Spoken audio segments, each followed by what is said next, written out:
I am Mangala Naralikar, the chairman of Mathematics Committee. There are some teachers in this committee and many more in Maths study group. Many of these teachers have participated in the writing of the book. Their personal contributions and also their experience in teaching have helped a lot in compiling this book. If we now look at the book, let us look at how it presents itself. If you see the top cover page, you will find an interesting picture there.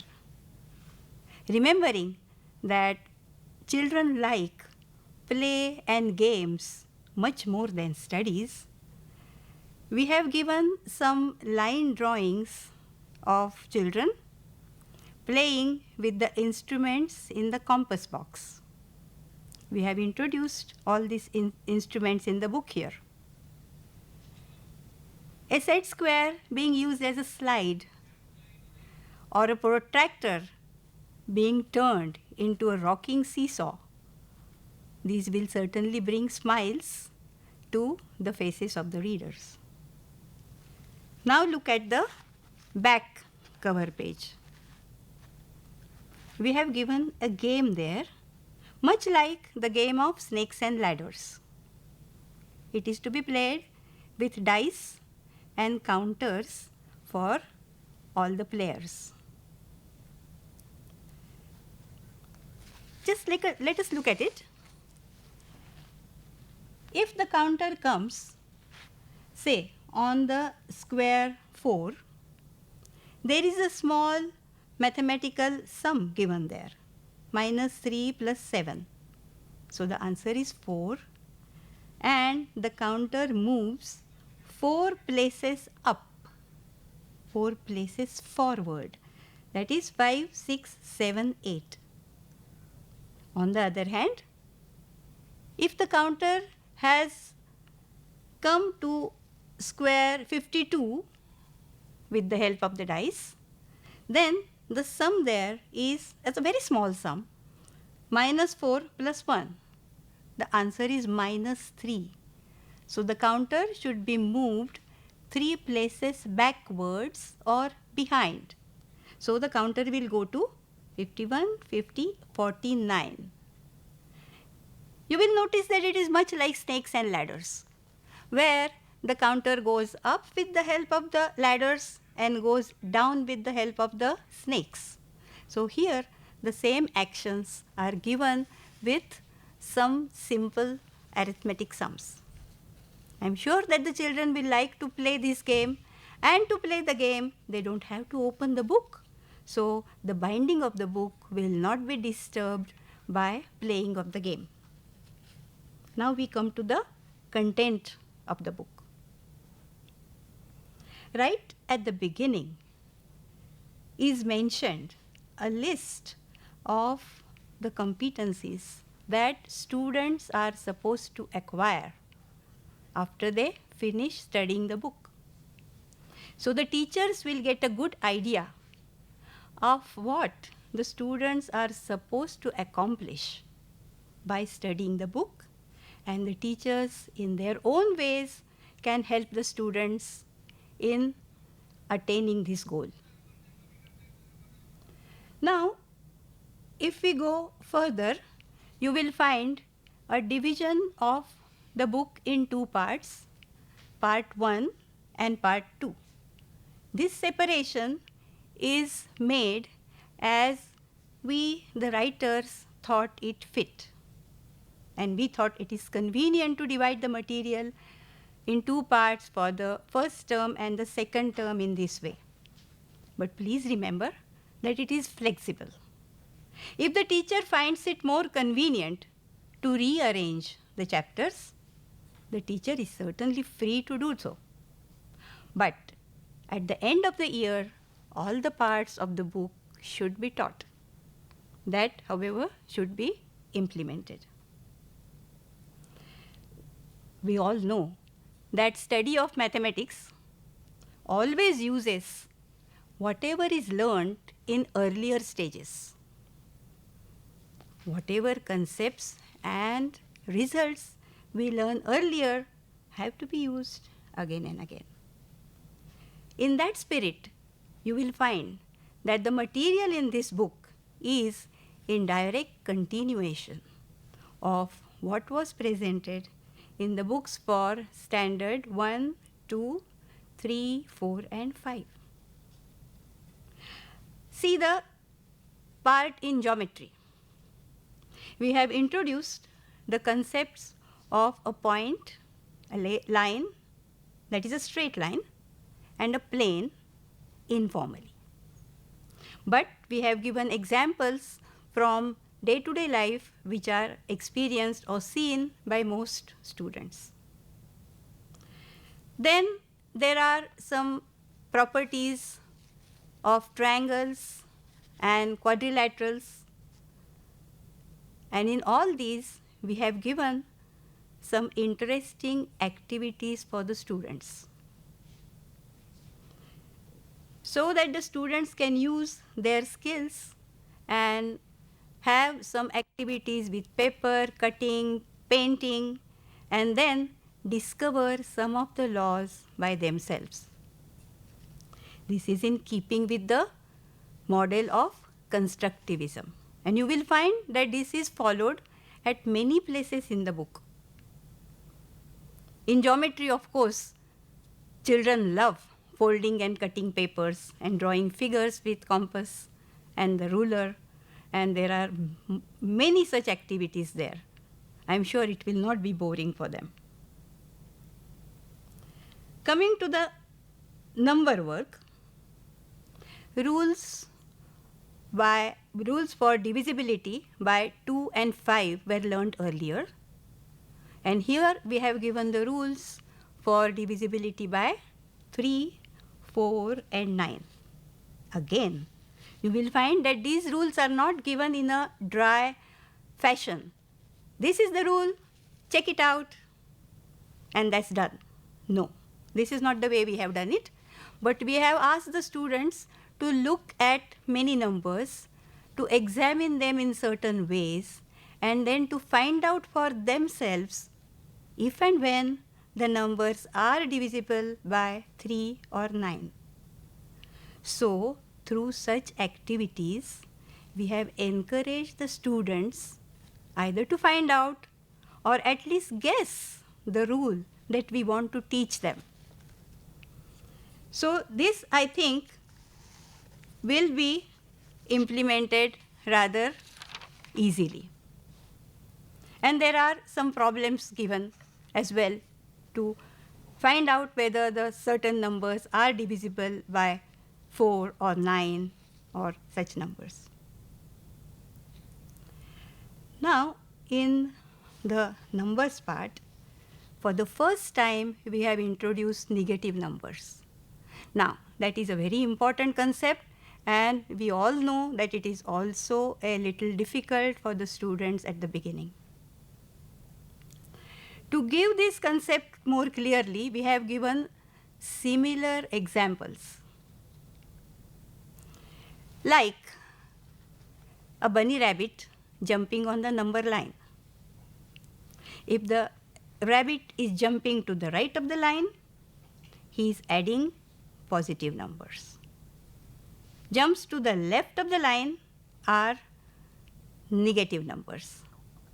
And in this way, the students are supposed to experiment and experience how they are adding positive and negative numbers.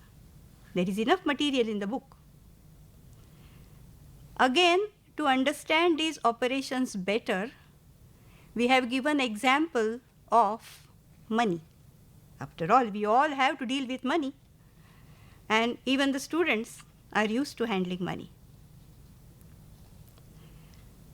If we have some money in the pocket, or if we earn some money, we consider it as a positive number. And if we owe some money or if we have borrowed money, which is a debt, then that we consider as negative number. It is less than 0, of course. And with these operations, it is many times easier to understand the operations of additions and subtractions of positive as well as negative numbers. Opposite numbers are also given and the students are asked to play with them. One thing, because operations on negative numbers are always more difficult, we decided to leave the operations of multiplication and division of such numbers to a later stage. We have concentrated only on addition and subtraction of positive and negative numbers. You will also notice that in this way, our number system is growing. We started with natural numbers first, which are all positive integers like 1, 2, 3, 4. These are used for counting, and we have been doing it right from the first standard. Later on, we added 0 to this set, and together they form whole numbers.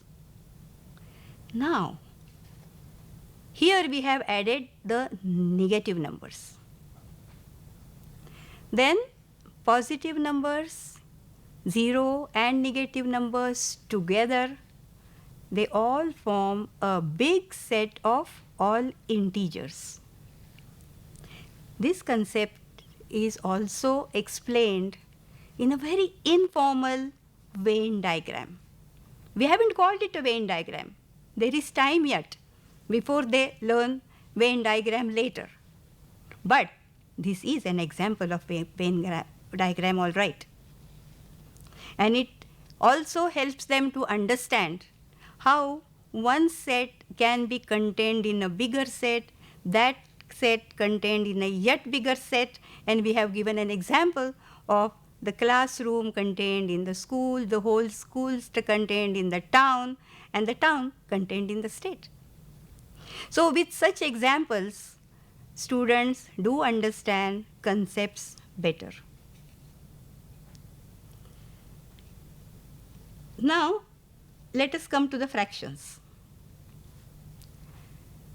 We have extended the knowledge of decimal fractions here. We have introduced decimal fractions with 3 decimal places and some simple operations on them like addition and subtraction. Especially for addition and subtraction, we have pointed out how these decimal fractions are easier to deal with, much easier than the ordinary rational numbers or the ordinary fractions as we know them. You will find some interesting examples and also why addition and subtractions are easy with such fractions. Now, I come to the new elements that we have introduced in the book. What are they? First of all, there is an innovative presentation of the contents. What do I mean by that? We have introduced some emojis, tiny pictures which indicate the action that is supposed to be there.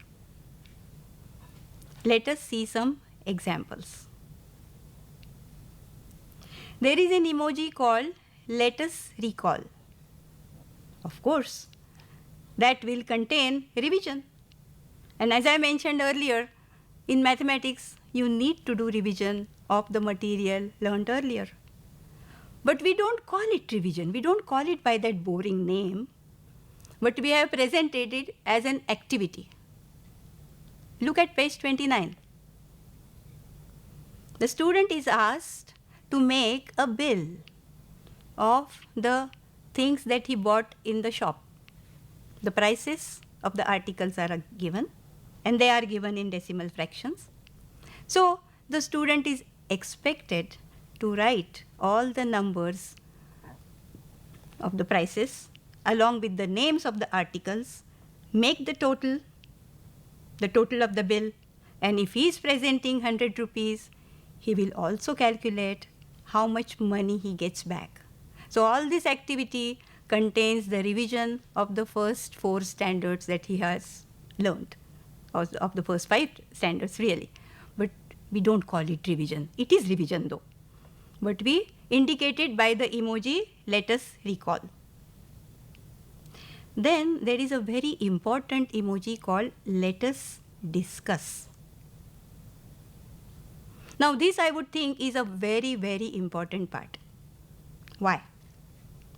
Because it first of all gives you a little and interesting situation which the students know, which the students are very much interested in and they like. For example, here are 2 stalls which were managed by students in a fun fair in the school. And in those stalls, you will see students crowding and trying to enjoy the edibles there. And then the one stall keeper is happy, the other stall keeper is not so happy. And then the figures are given, how much sale is made at each stall. And the students are expected to discuss the whole picture and all the information given there. So how much money is spent, how much money is earned, and why is somebody happy and why is somebody a little sad? What is the problem? I'm sure the students can certainly guess it all. They can discuss it among themselves. And they will realize that at one stall, a lot of sale is made and the stall keeper has earned a profit.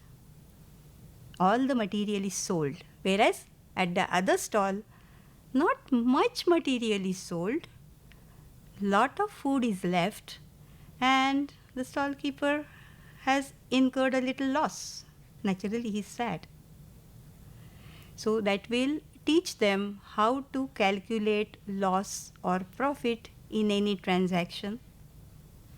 And then this discussion is very important, I think, because we have suggested questions at the end of it.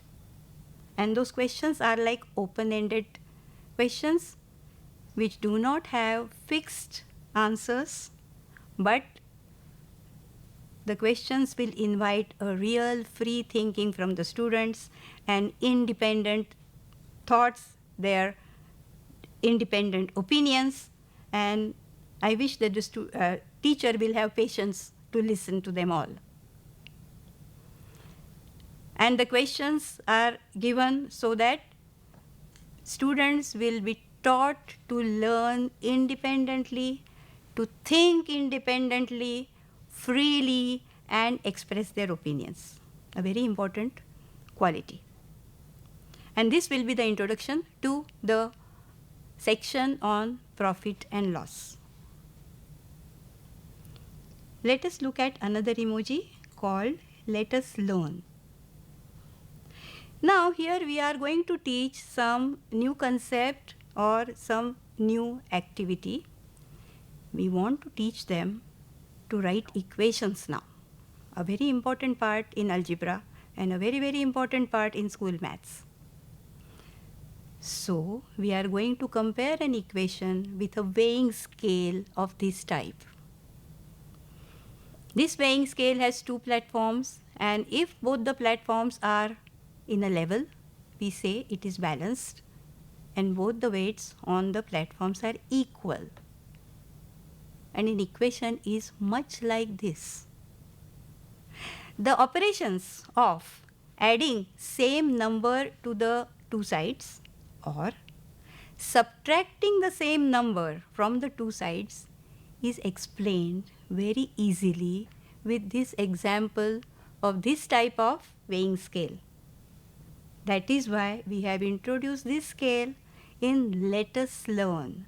Let us learn how this scale is used, how this scale is balanced, and that will give us an indication of how an equation will be balanced later. So this is a learning aid, you can say. Another emoji is something that children will love. That is, try this. This activity is done by the students, mostly on their own, with maybe a pair of scissors or some colors, measuring tape or a ruler. And through such activities, we encourage the students to discover properties of geometric figures. For example, we have given two activities through which the students can discover that if you take any triangle, mind you, any triangle, not necessarily equilateral or isosceles, but even a scalene triangle. If you take any triangle, the sum of all the three angles is always 180 degrees. This statement they can of course learn by heart and remember.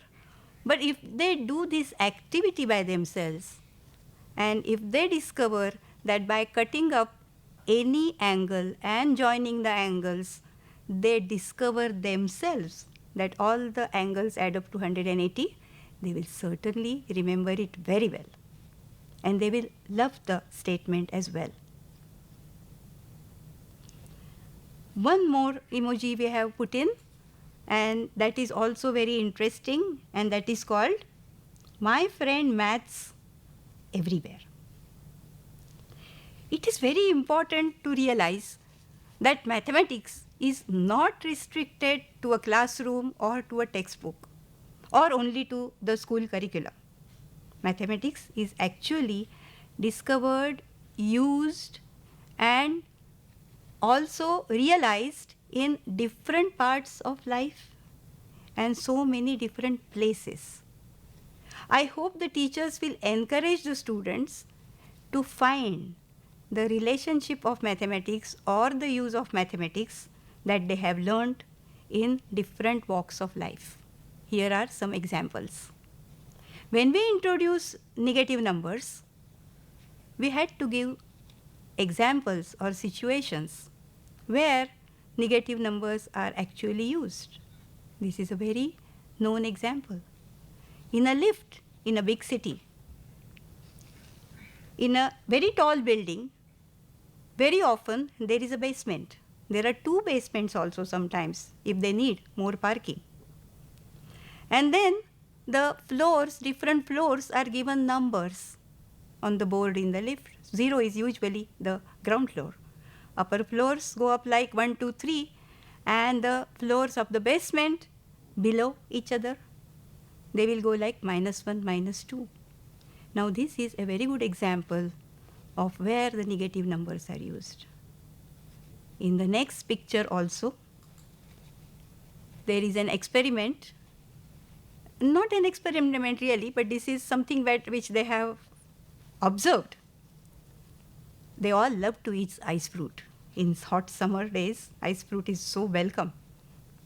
And when the ice fruit van comes in, they should ask the man who is selling the ice fruit or the vendor, how are the ice fruit sticks stored? Where are they stored? And they should learn. They will certainly find out that those sticks are dipped in ice and salt, which is even colder than ice. If ice has got 0 temperature, certainly things which are colder ought to have negative temperature, and this is where negative numbers come in again. So this example will also cheer them up because this is something that they love. Another place where they discover their mathematics is when we have introduced line, that is a straight line, and its properties. If they found on a playground, if they go to a playground and if they have found the game of Kho-Kho being played, they would certainly notice that all the players are sitting in a straight line. So this is a place where we find a straight line naturally on the playground. Another place is if we encourage them to do a little sky watch. If the teacher describes to them the constellation of Orion, it is something like this. In English it is called Orion, and the 3 stars in the straight line are supposed to be the belt on the west of the warrior. But in India, we know this constellation as Mruga Nakshatra, and the 3 stars indicate the arrow which the man has sent in the Mrug, that is the deer, to kill it. In any case, it's very easy to find the 3 stars in a straight line and the Sirius or the Vyadh, as we call it, in the same, nearly the same straight line behind it. So they can find objects in a straight line outside classroom and not on the paper on which they are studying geometry. To find geometric figures elsewhere is quite interesting.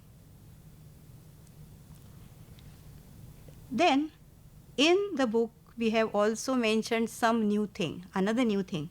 What is that? We have given references to GeoGebra. This ICT tool is available to people who have got access to internet. It is free, and if they learn to use it, they will find geometry and some algebra quite easy to understand. Mind you, this will not teach you to solve problems. This will only give you a better understanding of the concepts and will help you to solve the problems, but not really to solve the problems. It only helps you to understand the concepts and makes it interesting for you. So if the students do not have access to this, let me tell you that they are not losing out much. Those who have access to it can certainly take advantage and make their maths more interesting, but for those who do not have access to it, they can still work out all the mathematics in the book without any problem, and they do not lose. They only miss out some interesting visual applications. Now I come to one more thing in the book which is new, definitely new. Oh yes, there is one. Before I come to that, we have given enough practice sets at the end of each chapter, at the end of each section in fact, but I don't think they are enough. For lack of space, we could give only some problems, but I feel that the teachers should strive and give more problems like this for the students to solve. In fact, it is a very good idea to ask the students also to set the problems themselves, because that will help them to understand the matter better. After all, study of mathematics does require practice. Just understanding is not enough. Understanding the method, understanding the principles, implementing them, that is solving the problems, and then practice, more practice. It is more practice that will help them to get better marks in the exams. That is, of course, very important. Now I come to the new thing that we have put in this book, the real new thing. What is that? When we introduce the algebra part, equations, and then the use of equations and ratios to solve many problems in commercial maths or arithmetic, we have given slightly new approach. at the basis of many problems like percentage, profit and loss, simple interest. At the root of all such problems, the theory that is used is of ratios, same ratio written in two different ways. Mind you, it is the same ratio written in two different forms, so we naturally get an equation. And to solve the equations, we use a little skill and the whole problem is solved. This is the method that is used for all such problems. What is the advantage? The advantage